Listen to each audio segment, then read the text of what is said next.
कृष्ण और रुक्मिणी।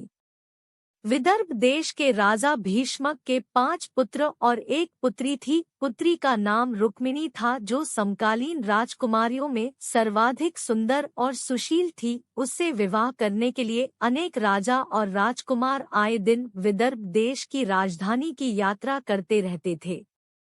उन दिनों कृष्ण के रूप, सौंदर्य, गुणों और पराक्रम की गाथाएं समस्त भरत खंड में गूंज रही थी। राजकुमारी रुक्मिणी अपनी किशोरावस्था से ही कृष्ण के संबंध में सुनती चली आई थी, इसलिए उसके मन में कृष्ण के लिए एक विशिष्ट स्थान बन गया था। फिर जब वह युवती बन गई तो उसने अनुभव किया कि तीनों लोक में कृष्ण से श्रेष्ठ वर उसके लिए कोई नहीं हो सकता, इसलिए उसने मन ही मन कृष्ण को अपना पति मान लिया।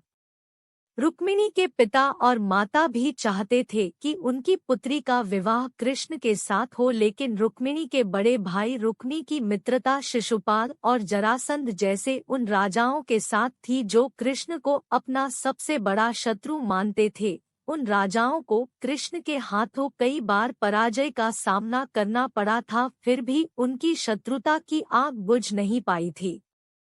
जब रुक्मी को यह पता चला कि उसकी बहन कृष्ण के साथ विवाह करना चाहती है और उसके माता पिता भी इससे सहमत है, तो उसने एक दिन राजसभा में घोषणा कर दी कि उसकी बहन रुक्मिणी का विवाह चेदी देश के राजा शिशुपाल के साथ होगा।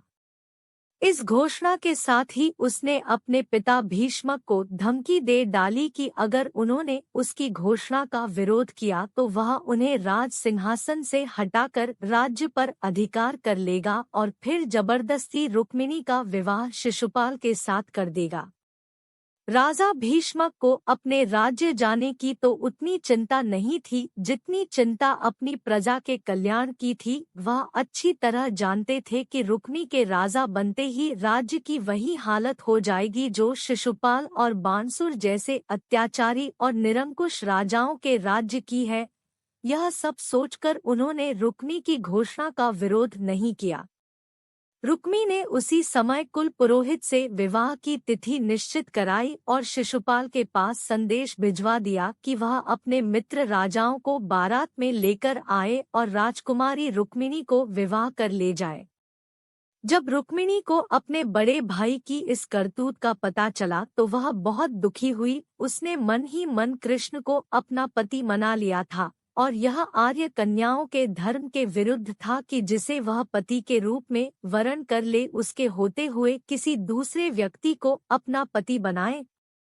सोच विचार करने के बाद उसने अपने एक विश्वस्त ब्राह्मण को बुलाया और उससे कहा कि वह द्वारिका में कृष्ण के पास जाए और उन्हें यह संदेश दे दे कि रुक्मिणी वर्षों पहले से उनका अपने पति के रूप में वरण कर चुकी है, लेकिन उसका बड़ा भाई रुक्मी बलपूर्वक उसका विवाह शिशुपाल के साथ कर देना चाहता है, इसलिए कृष्ण आए और उसका हरण करके ले जाएं। यदि वह न आए तो वह अपने प्राणों का अंत कर देगी।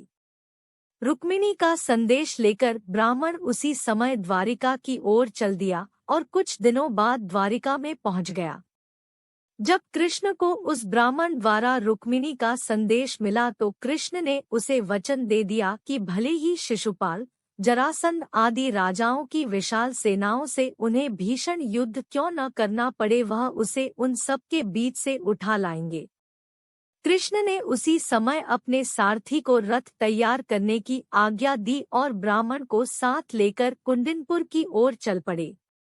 कृष्ण के जाते ही बलराम को उनके कुंडिनपुर जाने की सूचना मिल गई। उन्होंने यादवों की सेना की एक शक्तिशाली टुकड़ी को अपने साथ चलने का आदेश दिया और द्वारिका से इतनी तेजी से प्रस्थान किया कि वह भी सेना सहित कृष्ण के पीछे पीछे ही कुंडिनपुर पहुंच गए।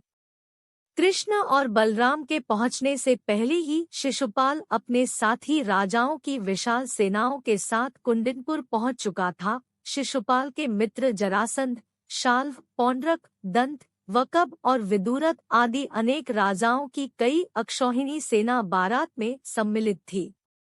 विवाह के दिन सुबह ही परंपरा के अनुसार रुक्मिणी अपनी सहेलियों तथा अन्य महिलाओं के साथ गौरी पूजन के लिए नगर से बाहर बनाए गए मंदिर में पूजा करने गई। रुक्मिणी के संदेश वाहक ब्राह्मण द्वारा कृष्ण को इस बात का पता चल चुका था, इसलिए वह रथ लेकर मंदिर के पीछे पहुंच गए। पूजा करने के बाद रुक्मिणी जैसे ही मंदिर से निकली, कृष्ण ने उन्हें उठाकर अपने रथ में बैठा लिया। रुक्मिणी के साथ आए सैनिक देखते ही रह गए। जब शिशुपाल और उसके साथी राजाओं को रुक्मिणी हरण का समाचार मिला तो वे अपनी अपनी विशाल सेना लेकर कृष्ण को पकड़ने के लिए चल दिए। रुक्मिणी का बड़ा भाई रुक्मी भी अपने चारों भाइयों और अपनी सेना के साथ कृष्ण के पीछे पीछे चल दिया। नगर से कुछ दूर निकलते ही यादवों की सेना दिखाई देने लगी। अपने पीछे आती हुई सेनाओं को देखते ही बलराम ने अपनी सेना को आदेश दिया कि आक्रमणकारी सेनाओं को खदेड़कर भगा दो। यादव सेना के सैनिकों ने पलटकर आक्रमणकारी सेनाओं की भीषण बाण वर्षा का उत्तर देना आरंभ कर दिया। देखते ही देखते भीषण संग्राम होने लगा। यदुवंशियों की थोड़ी से सेना ने शिशुपाल, जरासंध और उनके साथी राजाओं की विशाल सेनाओं पर इतनी भयंकर बाण वर्षा की कि वे सिर पर पांव रख कर भागने लगी। अपनी सेनाओं का सहार होते और उन्हें भागते देख शिशुपाल और उसके साथी राजा भी अपने प्राण बचाकर भाग गए। शिशुपाल और उसके साथी राजाओं की सेनाओं को पीठ दिखाकर भागते देख रुक्मी के क्रोध की कोई सीमा न रही। वह अकेला ही कृष्ण का पीछा करने लगा। कृष्ण रुक्मी से युद्ध करना नहीं चाहते थे, लेकिन जब रुक्मी ने अपशब्द कहते हुए उन पर आक्रमण कर दिया तो विवश होकर कृष्ण को शस्त्र उठाने पड़े। उन्होंने पलक झपकते ही रुक्मी के रथ के घोड़ों और सारथी को मार डाला। रुक्मी भी उनके बाणों से घायल हो गया। कृष्ण ने तलवार संभाली और झपटकर रुक्मी को पकड़ लिया और उसी के उत्तरीय से उसके हाथ